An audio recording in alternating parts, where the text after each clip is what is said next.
The Grand Assembly Hall of the Galactic Council stretched so far in every direction that Daniel Frost could not see its walls.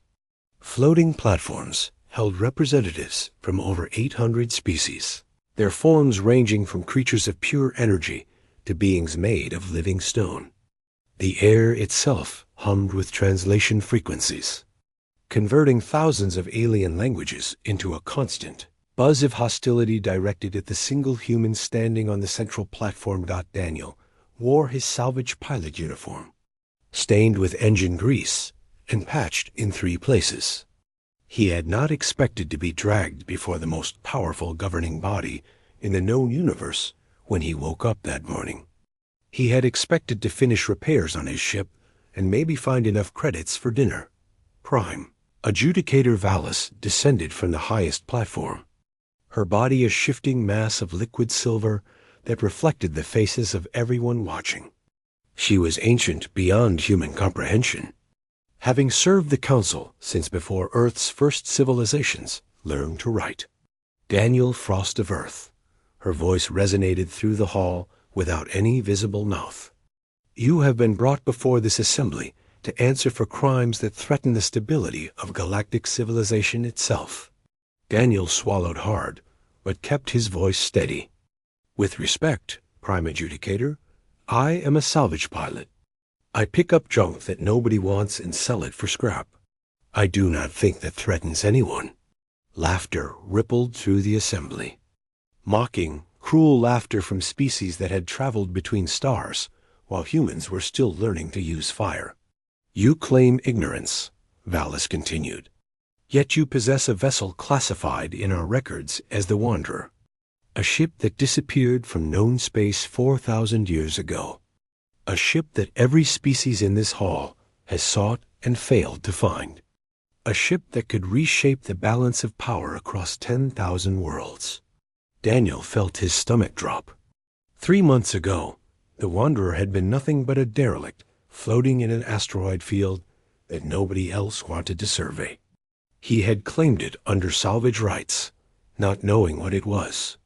The vessel came to you by accident, said a harsh voice from the assembly.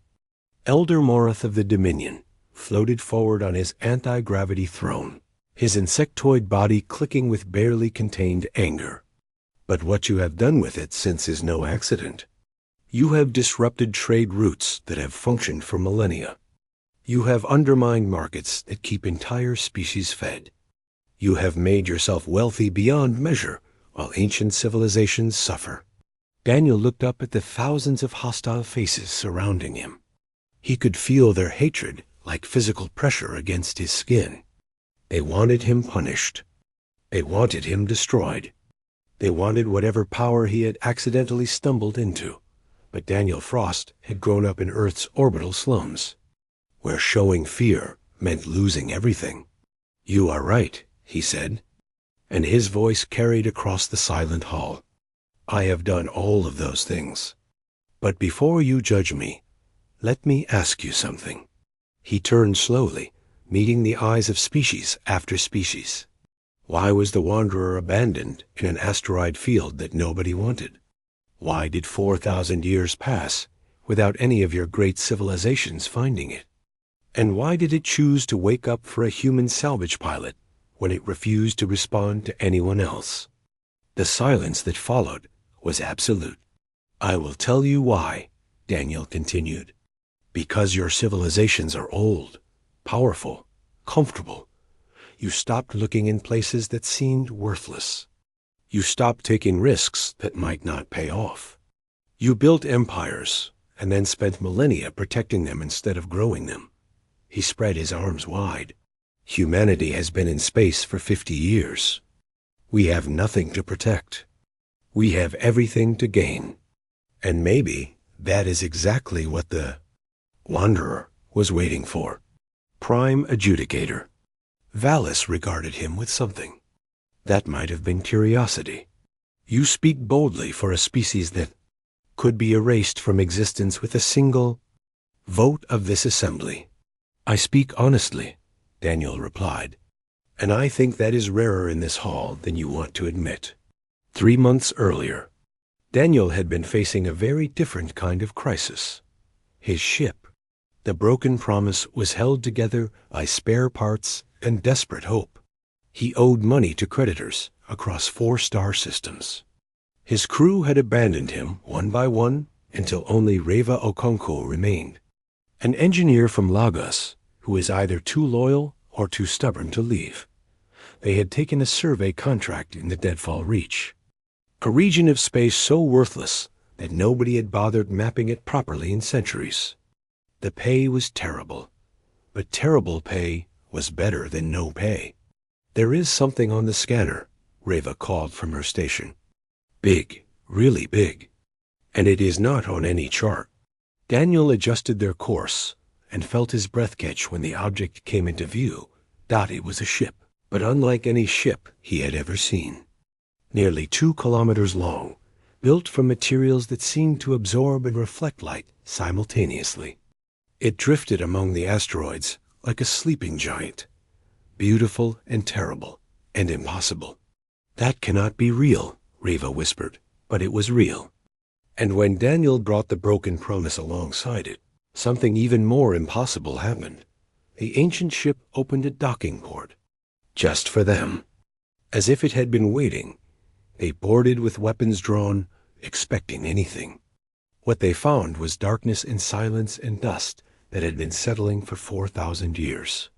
Emergency systems flickered to life as they walked, lighting their path deeper into the vessel. Then a voice spoke directly into Daniel's mind. Finally, a pilot worth awakening for. Daniel spun around, searching for the source. There was nothing but empty corridors and ancient machinery. "Who are you?" he demanded. "I am this vessel. I was called the Wanderer by the beings who built me, though they are long gone now. I have drifted through the void for 4 millennia, waiting for someone compatible with my systems. Many have tried to claim me. All have failed. But you, human, are different. Different how? Your species thinks in ways that others do not. You see opportunity where others see waste. You take chances that logic says you should avoid. I was built by a people who valued such thinking. When they disappeared, I began searching for their successors." Reva grabbed Daniel's arm. "This is insane. We need to leave." But Daniel was staring at the walls around them, at the technology that hummed with power despite its age, at the potential that surrounded them like treasure waiting to be claimed. "What can you do?" He asked the ship. "I can build anything, replicate any technology, travel anywhere. With the right pilot, I can change the shape of civilization itself." Daniel thought about his debts, his failing ship, his uncertain future. He thought about Earth, humanity's fragile homeworld, still dismissed as primitive by the elder species of the galaxy. "Show me," he said. The Wanderer came to life around him. Systems that had slept for 4,000 years awakened. Power surged through conduits older than human history. And Daniel Frost, salvage pilot and debtor, began his transformation into something the galaxy had never seen before. In the Grand Assembly Hall, Prime Adjudicator Valis raised one silvery appendage to silence the murmuring crowd. "You have 48 hours to present your defense," she announced. "If you cannot convince this assembly that your possession of the Wanderer serves galactic interests, you will be stripped of the vessel by force, and your species will be reconsidered for membership in civilized society." Daniel nodded slowly. 48 hours to prove that a human deserved one of the most powerful ships in existence. He had faced worse odds in the salvage business. "I will see you in 48 hours, he said. "And I promise you, Prime Adjudicator, when I am finished, this assembly will understand exactly why the Wanderer chose humanity." He turned and walked toward the exit, feeling 800 species watching his every step. Behind him, Elder Morith of the Dominion leaned toward his advisors. "Do not let him leave this station alive," he whispered. "Whatever it takes." The hunt had already begun. Daniel barely made it 3 corridors from the Grand Assembly Hall before the first assassins found him. They came from the shadows without warning. 2 creatures made of shifting darkness that flowed toward him like living nightmares. Shadowkin, Reva had called them once. Assassins who could pass through solid matter and kill without leaving evidence. Daniel ran. He sprinted through the council station's gleaming corridors, dodging diplomats and servants who screamed at the sight of the Shadowkin pursuing him. His lungs burned. His legs ached. The assassins gained ground with every second. Then the Wanderer spoke in his mind. Turn left. Now. Daniel obeyed without thinking, diving through a maintenance hatch that he had not even noticed. He tumbled down a service shaft and landed hard on a metal grating 3 levels below. Seal the shaft behind you, the Wanderer instructed. Daniel slammed his palm against the emergency control panel. Blast doors crashed shut above him, cutting off the Shadowkin mid-pursuit. He heard their frustrated screams echoing through the metal before silence fell. How did you know about this shaft? Daniel gasped, trying to catch his breath. I am connected to you now, Daniel. What you see, I see. What you know, I know. And I have been studying this station's layout since we docked. There are 17 more routes to the hangar bay that avoid main corridors. We should use them. Daniel struggled to his feet and began moving. Who sent them? Elder Morith of the Dominion. He transmitted a code. D message during your hearing. The Shadowkin were already in position before you finished speaking. Why does he want me dead so badly? The Wanderer paused before answering. Because he remembers what happened the last time a ship like me chose a pilot. His species nearly lost everything. He will do anything to prevent that from happening again. Daniel filed that information away for later and focused on surviving the next few minutes. Reva was waiting at the hangar bay, the Wanderer's engines already warming up. She pulled Daniel aboard and sealed the airlock behind him just as more assassins appeared at the far end of the bay. Go, Daniel shouted. Now, the Wanderer launched itself into space, moving with a speed and grace that no other ship in the galaxy could match. Within seconds, they had left the council station far behind. That was too close, Reva said, her hands still shaking. Daniel, we cannot keep doing this. Every power in the galaxy wants what we have. Sooner or later, they will catch us. Then we need to make sure they cannot afford to catch us, Daniel replied. He walked to the command center, where the Wanderer's holographic interface awaited him. The ship's artificial mind appeared as a figure of gentle blue light, androgynous and calm. Echo, Daniel said, using the name he had given the ship's consciousness. Tell me again what you can do. Echo smiled. I can scan any technology and replicate it perfectly. I can synthesize any compound from basic elements. I can produce goods that would take other civilizations decades to manufacture. Given time and resources, I can build almost anything. Then we are going to make ourselves indispensable. Over the next 2 months, Daniel executed a plan that the galaxy's elder species never saw coming. He started with medicine. The hegemony of 9 suns had controlled pharmaceutical production for 3,000 years, hoarding cures for diseases that killed billions across the galaxy.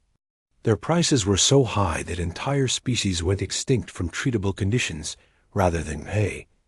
Echo scanned a single sample of the hegemony's most profitable drug and replicated it within hours. Daniel sold it at 1% of the original price.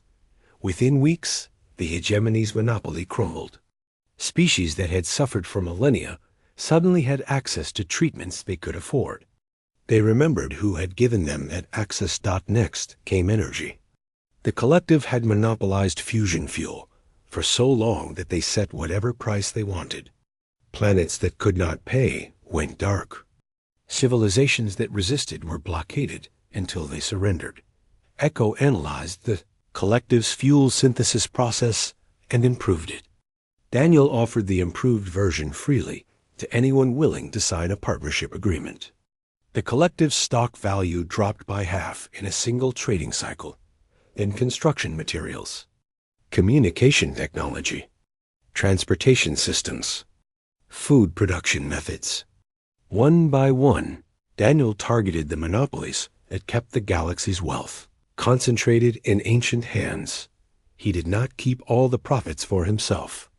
That was what made him different from the powers he was challenging. He reinvested in Earth's development, funding research stations and medical facilities and defensive platforms. He created jobs for species displaced by his market disruptions, earning loyalty from beings who had every reason to hate him. He built partnerships instead of empires, relationships instead of hierarchies. Representative Talos of the frontier worlds contacted him after the third month. Talos was a crystalline being, similar to Prime Adjudicator Valis, but younger and less powerful. Her species had been under the economic control of the Dominion for centuries, forced to accept whatever terms Elder Morith dictated. "You have given my people hope," Talos said during their encrypted communication. "For the first time in generations, we can afford medicine for our children. We can heat our homes in winter. We can dream of something better." "I did not do it for charity," Daniel admitted. "I need allies.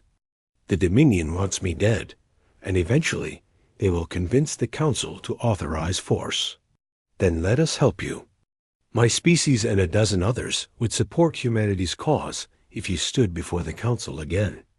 Not because you paid us, but because you treated us as partners when everyone else treated us as resources."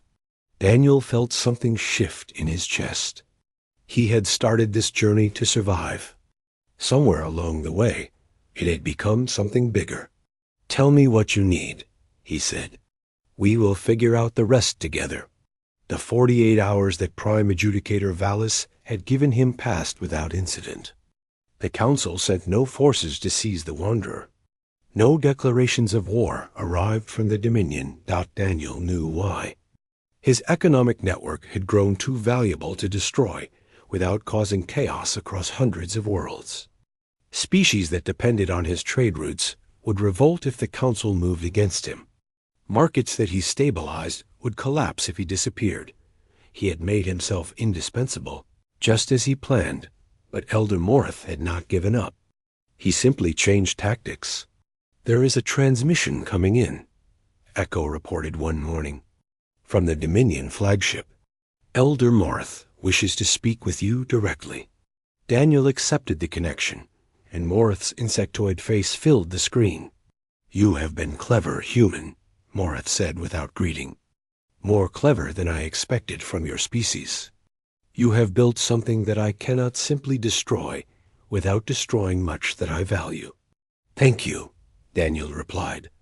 "Is that why you called? To congratulate me?" "I called to offer you a choice." Morith leaned closer to the camera. "Join us. Become part of the Dominion. I will make you wealthy beyond imagination. I will protect Earth from any who would threaten it. All you must do is bring the Wanderer under our control." Daniel pretended to consider the offer. "And if I refuse? Then I will destroy everything you love. Not today, not tomorrow, but eventually. I have time, human. My species measures our plans in centuries. Yours barely survives decades.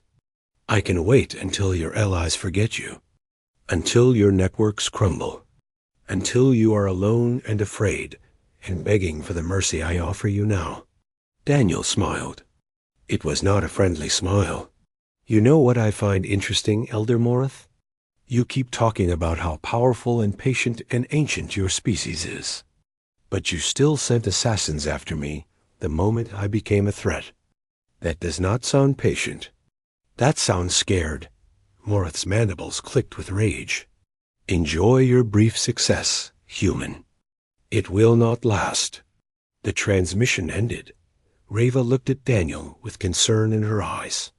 "You just made an enemy that has destroyed civilizations for less." "I know," Daniel said. But I also learned something important. What? Daniel turned to face her, his expression grim. He is afraid. The most powerful being in the Dominion is afraid of what I might become. And that means there is something he knows that I do not. Something about the Wanderer. Something about what happened 4,000 years ago. He looked at Echo's holographic form. I need answers. What really happened to your creators? Why did they disappear? And what does Elder Morth not want me to discover? Echo's form flickered with something like sadness. There are archives I have not accessed in 4 millennia. Memories I locked away because they were too painful to preserve. But if you truly want to know, I will show you everything. Show me, Daniel said. The truth would change everything. Echo's archives opened. Like a wound that had never healed, Daniel sat in the Wanderer's memory chamber. A space designed to project experiences directly into a pilot's consciousness. Reva sat beside him, their neural links synchronized so they could witness the truth together. The first image hit them like a physical blow. A world burning. Cities that had stood for 10,000 years collapsing into ash. Beings of light and energy fleeing through streets filled with fire, pursued by armies that showed no mercy. My creators called themselves the Builders, Echo narrated, her voice heavy with ancient grief. They were not conquerors or warriors. They were makers, teachers. They believed that knowledge should be shared freely, that technology should lift all species equally, that the universe was large enough for everyone to prosper.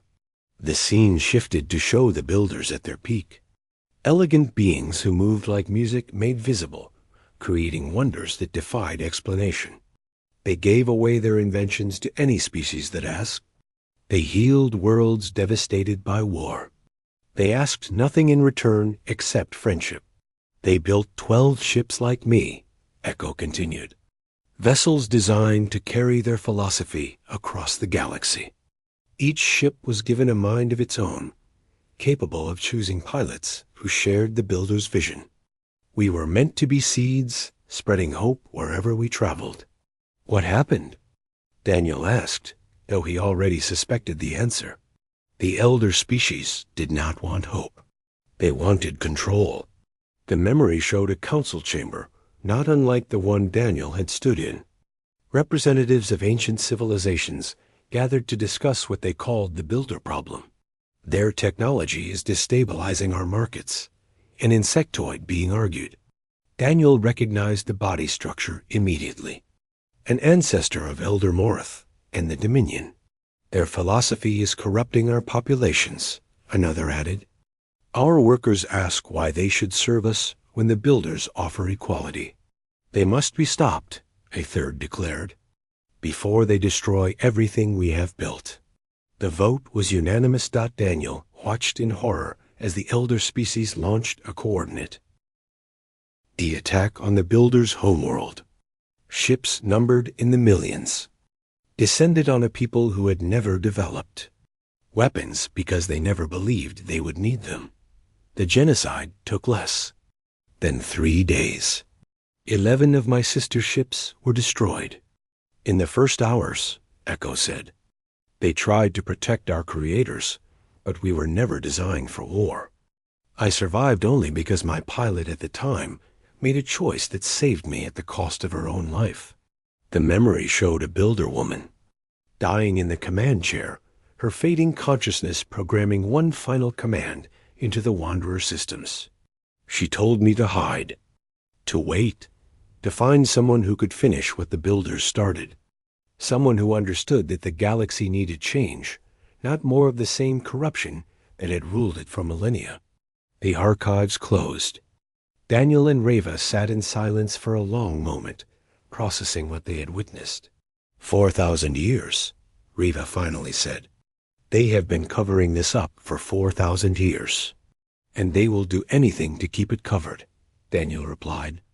If the galaxy found out that the council was built on genocide, everything would change. Every alliance, every treaty, every power structure would be questioned. He stood up, his mind racing with implications. That is why Elder Morith is so desperate to stop me. He is not just protecting the Dominion's current power.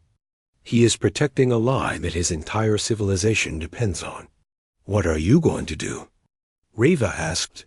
Daniel looked at Echo's holographic form. We are going to tell the truth. Over the following weeks, Daniel prepared for what he knew would be the most dangerous move of his life.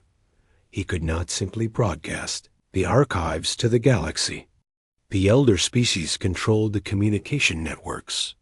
They would block the transmission, discredit the evidence, and probably destroy the Wanderer before anyone could verify the truth. He needed witnesses. Neutral parties who would authenticate the memories and spread them through channels that the Council could not suppress. Representative Talos helped him identify potential allies. Journalists from independent networks. Historians who had long suspected gaps in the official records. Scientists who could verify that Echo's archives were genuine and unmodified. They gathered in secret, reviewing the evidence, preparing their reports, building a case that could not be dismissed. But the Dominion had spies. Everywhere. Daniel was meeting with a historian from the academic collective when the attack came. Assassins burst through the station's walls, cutting through security like it did not exist. They moved with precision that suggested months of planning. Run, the historian shouted, pushing Daniel toward an escape route. We will hold them off. Daniel did not want to leave, but Reva grabbed his arm and pulled him toward the Wanderer's docking bay. Behind them, the sounds of weapons fire and screaming filled the corridor. They made it to the ship with seconds to spare. Echo sealed the airlock and launched them into space just as the station's security systems finally activated, too late to save anyone inside. How many did we lose? Daniel asked when they were safely in hyperspace. Reva checked her console with trembling hands. 14, including the historian and 2 of our best technical analysts. Daniel felt rage building in his chest, hot and bitter. Good people had died because of him, because they believed in what he was trying to do. Elder Morith just declared war, he said quietly. Whether the Council authorizes it or not, the Dominion has decided that silence is worth any price. Then we need to respond, Reva replied. If we do not, they will keep picking us off until no one is left to tell the truth. Daniel stared at the stars streaming past the view screen. He had started this journey wanting only to survive, to pay his debts, to give humanity a chance at something better. Now he was at the center of a conflict that could reshape galactic civilization. Echo, he said, you told me that the Builders never developed weapons because they did not believe they would need them. But the Dominion and the other elder species obviously did. Do your archives contain any information about their military capabilities? Anything that could give us an advantage? Echo hesitated. I was never designed for war, Daniel. My purpose is creation, not destruction. I am not asking you to destroy anything. I am asking you to help me protect the people who are risking their lives for this cause. Can you do that? The ship's consciousness considered for a long moment. The Builders studied the elder species technology as part of their outreach efforts. I have complete scans of every weapon system that existed 4,000 years ago. Many of those systems are still in use today, virtually unchanged. And could you design defenses against them? I could. But Daniel, you must understand something. Once we start down this path, there is no turning back. The Dominion will see any defensive preparation as an act of aggression. They will use it to justify escalation. They are already escalating, Daniel replied. 14 people just died to keep the truth hidden. If we do not prepare to defend ourselves, there will not be anyone left to tell that truth. Echo nodded slowly. Then I will begin immediately. But I have one condition. Name it. When this is over, when the truth is known, and the Dominion is held accountable, you must promise me something. Promise me that you will not become like them, that you will not use this power to build another empire of fear and control. Daniel met Echo's holographic eyes. I promise. The builders died trying to make the galaxy better. I will not betray that legacy by becoming another tyrant. Then let us begin. 1 month later, Daniel appeared before the Galactic Council again. This time, he was not alone. 17 species stood with him, their representatives arranged in a block that had never existed before in Council history. They called themselves the Coalition of Truth, and they carried evidence that could not be ignored. Prime Adjudicator Valis looked at the assembly with something like fear in her silver eyes. Daniel Frost, you have returned. I have, Daniel replied, and I have something to show you.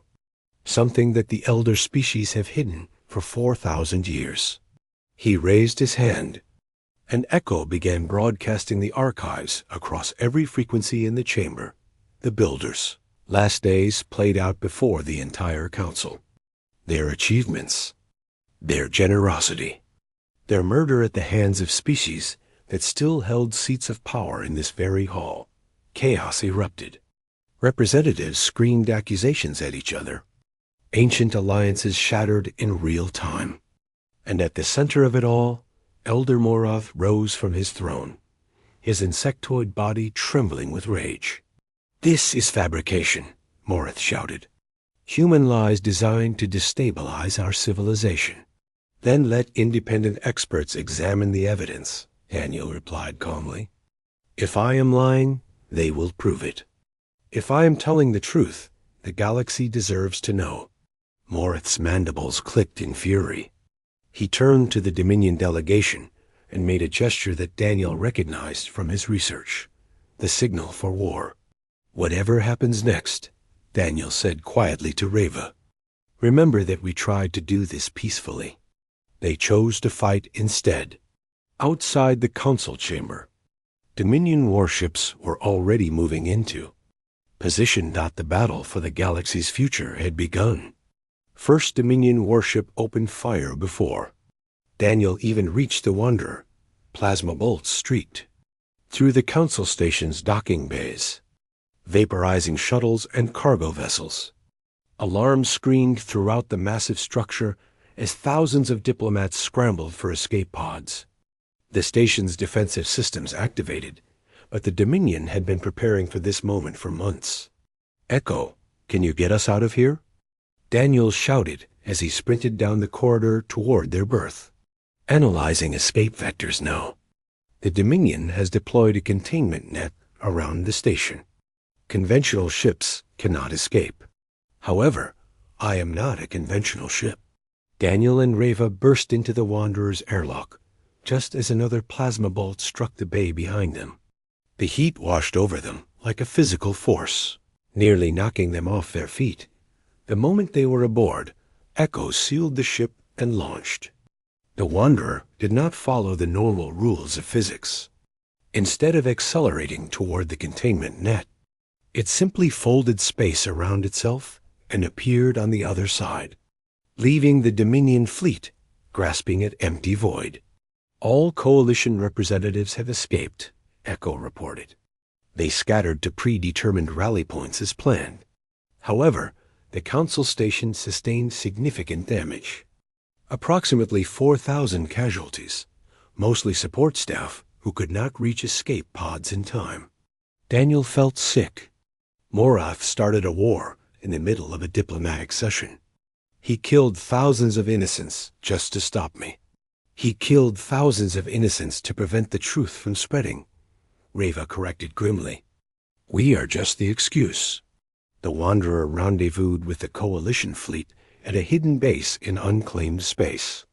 43 warships from 17 species. A fraction of the Dominion's military might. But it was everything their alliance could muster on short notice. Representative Talos greeted Daniel on the command deck of her flagship, a crystalline vessel that sang with energy. The transmission reached approximately 60% of Council worlds before the Dominion jammed our frequencies. She reported, Enough to plant seeds of doubt, not enough to change opinions immediately. What about the elder species? Daniel asked. The ones who participated in the genocide. Are they supporting the Dominion? Talos hesitated. Some are. Others are staying neutral, waiting to see which side wins before committing. A few have actually reached out to us privately, offering support if we guarantee their safety from prosecution. They want immunity for genocide? They want to survive. 4,000 years of guilt weighs heavily, it seems. Daniel walked to the observation window and stared at the gathered fleet. Beings from dozens of worlds had come together to fight for a truth that most of them had only learned existed a few weeks ago. They were outnumbered, outgunned, and facing an enemy that had crushed civilizations without mercy. But they were here anyway.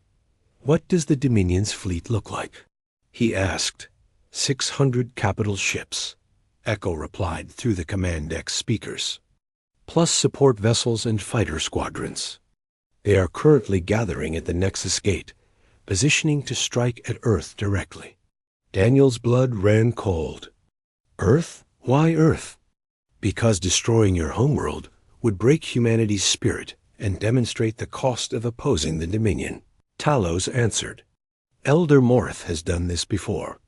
When the frontier worlds first resisted his authority, he obliterated our oldest colony as an example. 70 million lives erased in hours. We cannot let that happen, Reva said. No, Daniel agreed. We cannot. He turned to Echo's holographic form. You said you designed defenses based on the Builder's studies. Are they ready? They are. Shield generators that can absorb Dominion plasma weapons. Sensor jammers that will confuse their targeting systems. Communication disruptors that will isolate their ships from Central Command. What about weapons? Echo's expression grew troubled. I have designed several offensive systems, yes. But Daniel, the moment we use them, we become what we are fighting against. The Builders chose extinction over war. I do not want their legacy to be remembered for violence. I do not want violence either, Daniel said. But I also will not let billions of humans die because I was too proud to fight back. Tell me what you have. Echo described the weapons in clinical detail. Energy projectors that could cut through Dominion armor like paper. Gravity wells that could crush ships into debris. Systems that made conventional weapons look like children's toys. If we use these, Echo concluded, we will win. But we will also prove to the galaxy that we are just as dangerous as the Dominion claims. Every species that was considering supporting us will think twice. Daniel considered the impossible choice before him. Fight and prove the Dominion's propaganda correct. Refuse to fight and watch Earth burn. There had to be another way. Talos, he said slowly, you mentioned that some elder species want immunity in exchange for support. What exactly would that support look like? Military forces mostly. Between them, they control perhaps 300 warships. Enough to challenge the Dominion directly. And what if we offered them something more valuable than immunity? Talos tilted her crystalline head. Such as? The Dominion controls galactic trade because they control the infrastructure. The shipping routes, the communication networks, the financial systems. What if we could offer the elder species a chance to break free of that control? What if we could give them independence instead of just survival? Reva caught on immediately. You want to use Echo's replication technology to undermine the Dominion's economic power. I want to show the galaxy that there are options besides submission, Daniel replied. The Dominion rules through fear, but also through dependency. Everyone needs what they provide. If we can provide the same things without their strings attached, their empire falls apart from within. Echo's holographic form brightened. That is what the Builders tried to do. Share freely. Give without conditions. Trust that abundance creates peace more effectively than scarcity creates control. Can we do it in time? Daniel asked. Before the Dominion reaches Earth? No, Echo admitted. The fleet will arrive at your solar system in 72 hours. Economic transformation takes months, even years. Then we need to buy time. Daniel turned back to the observation window. We cannot win a direct fight, but we do not have to. We just need to make the Dominion's victory too expensive to pursue. He started issuing orders. The coalition fleet divided into 3 groups. The first would engage the Dominion directly, harassing their supply lines and forcing them to divert resources. The second would protect key infrastructure points that the Dominion needed for their logistics. The third, commanded by Daniel himself, would attempt something that had never been tried in Galactic history. They would take the war to the Dominions. Homeworld. The journey to the sea. Dominion capital took 36 hours through. Routes that Echo had mapped from the builder's ancient surveys. These paths had been closed for millennia, hidden from modern navigation systems, known only to those who had studied the galaxy before the elder species rewrote its history. Daniel's strike force consisted of only 12 ships, including the Wanderer. They emerged from hyperspace in the Dominion's core system, surrounded by the glittering infrastructure of an empire that had ruled for thousands of years. Multiple contacts, Reva reported from her station. Defensive platforms, patrol vessels, orbital stations. We are completely surrounded. Open a channel, Daniel said. Broadcast on all frequencies. His face appeared on every screen in the Dominion system. Citizens of the Dominion, I am Daniel Frost, the human you have been told to fear. Your leaders say, I want to destroy your civilization. They are wrong. He paused, letting the words sink in. I want to free it. For 4,000 years, your species has ruled through fear and lies. You were told that the builders were a threat, that their genocide was necessary, that the galaxy must be controlled or it will collapse into chaos. But the builders only wanted to share. They only wanted to help, and your leaders murdered them for it. The Dominion's defense fleet began moving toward his position. I could have come here with weapons, Daniel continued. Echo, show them. The Wanderer's weapon systems activated, projecting targeting solutions across every military installation in the system. Thousands of platforms, stations, and ships, all highlighted as vulnerable, all capable of being destroyed with a single command. But I did not come to destroy. I came to prove a point. He deactivated the targeting systems. The builders believed that trust could accomplish more than force. I believe they were right. So here is what I am offering. Stop the attack on Earth. Agree to an independent investigation of the historical archives. And we will stand down. Elder Morith's response came within seconds. You have made a fatal mistake, human. By coming to our homeworld, you have given us exactly what we wanted. The defense fleet accelerated. Behind them, reinforcements emerged from hyperspace by the hundreds. You will die here, Morith continued, and your pathetic coalition will watch their precious hope burn. Daniel looked at the overwhelming force closing in on them. Echo, he said quietly, I promised I would not become like them. I meant it. But I also will not let us die for nothing. Is there a way out of this? Echo considered for a long moment. There is one option, but it will require trust. More trust than you have ever placed in anyone. Tell me. Echo explained. Daniel listened, and when she finished, he closed his eyes and made the hardest decision of his. Life, do it. The Wanderer began too. Glow. The Wanderer's transformation defied every law of physics that Daniel had ever learned. Energy cascaded across the ship's hull, spreading from the ancient vessel like ripples on water. But these ripples did not dissipate. They reached out toward the Dominion defense fleet, toward the orbital platforms, toward the planet itself. touching everything in the system with impossible speed. Daniel felt Eco's consciousness expand through his neural link, her awareness spreading far beyond the ship's original boundaries.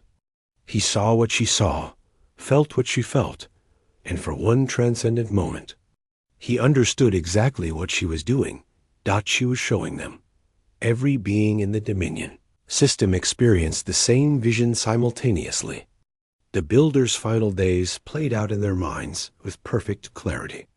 Not propaganda or edited footage, but raw memory pulled directly from Echo's deepest archives. The horror of innocent beings burned alive. The terror of children watching their parents die. The despair of a species that only wanted to help being erased from existence by those they had tried to befriend. And most importantly, they felt what the Builders felt. Not rage or hatred, but sorrow. Profound, crushing sorrow that their dream of a shared galaxy had been destroyed by fear. The Dominion fleet stopped, weapons powered down across the system. Soldiers and commanders and pilots, all of them frozen by the weight of truth they could no longer deny. 4,000 years of lies crumbled in seconds, replaced by reality that could not be unseen. Elder Morith screamed through the communication channels. Continue the attack. This is human manipulation. Ignore it. But no one was listening anymore. A Dominion commander broke radio silence. This is Captain Velik of the 2nd Fleet. I am ordering all units under my command to stand down. This is Admiral Morith of the 5th Fleet, another voice added. We are standing down as well. This is Director Kellen of Orbital Defense, a third joined. All platforms are going into safe mode. One by one, the voices multiplied. Military leaders, station commanders, civilian authorities, all refusing to follow Elder Morith's orders. The genocide of the Builders had been hidden for so long that most Dominion citizens had never known it happened.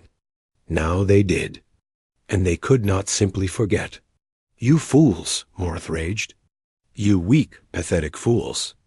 The human has tricked you. He has invaded your minds with fabricated memories. Then submit to independent verification, Daniel replied, his voice calm despite his exhaustion. Let neutral parties examine Echo's archives. If they are fabricated, the investigation will prove it. If they are real, the galaxy deserves to know. Morith's response was silence. He had no answer that would not condemn him further. Representative Talos contacted Daniel from the Coalition fleet. The Dominion attack on Earth has broken off, she reported. Her crystalline voice filled with wonder.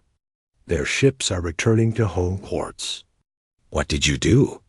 I did what the Builders tried to do, Daniel answered. I trusted that truth was more powerful than force. He looked at Echo's holographic form, now dim and flickering from the energy she had expended. Echo, are you all right? I am tired, she admitted. That projection required more power than I have used in 4,000 years. I will need time to recover. Take all the time you need. You have earned it. The following months transformed the galaxy in ways that no war could have achieved. An independent investigation confirmed that Echo's archives were genuine. The Historical Verification Committee, composed of representatives from 40 neutral species, examined every record, every memory, every piece of data. Their conclusion was unanimous. The Builders had existed, they had been peaceful, and they had been murdered by the species that now called themselves Galactic Elders. The political fallout was immediate and devastating. Elder Morath was removed from power by his own people, arrested by commanders who had once served him loyally. He faced trial before an interspecies tribunal, the first of many former leaders to answer for crimes committed 4 millennia ago. The Dominion did not collapse, but it transformed. Younger generations, appalled by what their ancestors had done, demanded reform. They opened their markets, freed their client states, and began the long process of rebuilding trust with species they had Oppressed for centuries, the Galactic Council reformed as well. Elder species lost their automatic voting majorities. Younger civilizations gained proportional representation. For the first time in history, the governing body of known space actually represented the beings it claimed to serve. And at the center of it all, Daniel Frost found himself the most famous human in the galaxy. He could have used that fame to build an empire of his own. The Coalition offered him leadership positions. The Reformed Council wanted him as an advisor. Corporations across 1,000 worlds begged for exclusive partnerships with the Wanderer's technology. Daniel refused them all. Instead, he did exactly what he had promised Echo. He used the ship's capabilities to share rather than to hoard. He established open-source technology libraries where any species could access the builder's knowledge. He created training programs to help developing worlds catch up to galactic standards. He funded research into problems that the elder species had ignored because solving them was not profitable. The wealth he accumulated was staggering despite his generosity. By disrupting monopolies and creating new markets, by connecting species that had never traded before, by providing resources that had once been artificially scarce, Daniel became richer than most planetary governments, but he did not hoard that wealth either. Earth received the largest share of his investment. Hospitals, schools, research centers, and defensive platforms transformed humanity's homeworld from a backwater to a respected member of galactic civilization. The orbital slums where Daniel had grown up were replaced with thriving communities where children could dream of futures their parents never imagined. 1 year after the Dominion standoff, Daniel stood on the observation deck of the Wanderer, watching Earth rotate below. The planet gleamed with lights that had not existed when he left. Evidence of how far humanity had come in such a short time. Reva joined him, 2 cups of coffee in her hands. The Council formally approved Earth's full membership today, she said, handing him one of the cups. No more provisional status. No more threats. We are officially part of galactic civilization. Daniel took the cup but did not drink. Does it feel real to you? Not really. Sometimes I still wake up thinking I am on the broken promise, wondering how we are going to make enough credits to eat. I know what you mean. They stood in comfortable silence for a moment, watching their homeworld turn. Echo asked me something yesterday, Reva said. She wanted to know if you were happy. Daniel considered the question. A year ago, he had been a salvage pilot facing ruin. Now he was one of the wealthiest and most influential beings in known space. He had exposed a 4,000-year-old conspiracy, prevented a genocide, and transformed the political structure of the galaxy. I am not sure happy is the right word, he admitted, but I think I am at peace. We did something good, Reva, something that will matter long after we are gone. The builders would be proud. I hope so. Echo's holographic form materialized beside them, fully recovered from her exertions. I have been thinking, she said. The builders created 12 ships like me. I survived.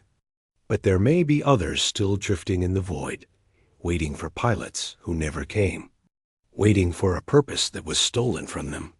Daniel felt his heart quicken. Are you saying there are more wanderers out there? I am saying there might be. And if there are, they deserve to be found. They deserve to continue what the builders started. He looked at Reva. She looked back at him. Neither of them needed to speak.